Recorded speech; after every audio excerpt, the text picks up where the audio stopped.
Dernier exemple de tracé de fonction sinus. Donc, on repart avec notre règle. On met le pi sur 12 en évidence. Si on met pi sur 12 en évidence, on doit diviser chacun des deux termes qui sont là par pi sur 12, qui donne x pour le premier terme. Pi sur 4 divisé par pi sur 12, je multiplie par l'inverse, ça nous donne un 3.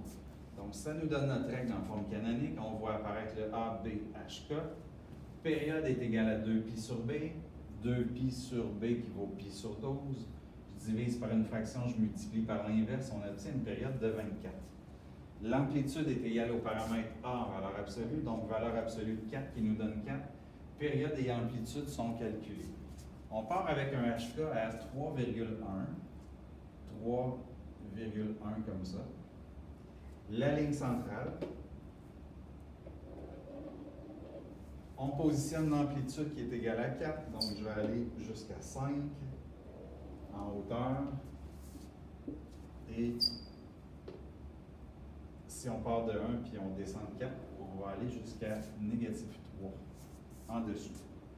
Une fois que l'amplitude est positionnée, on doit positionner la période. Donc la ligne de départ est à 3. La ligne d'arrivée, j'ai une période de 24, 3 plus 24.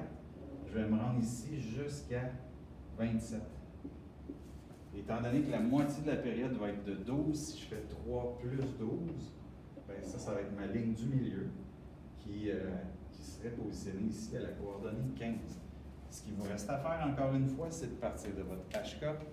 Vous regardez vos signes des paramètres A et B. Ils sont de même signe.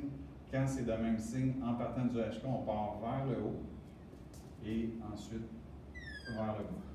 Comme ça. Et c'est l'allure de ce graphique-là. Le domaine, encore une fois, c'est toujours réel. L'image, dans ce cas-ci, va être égale à moins 3 à 5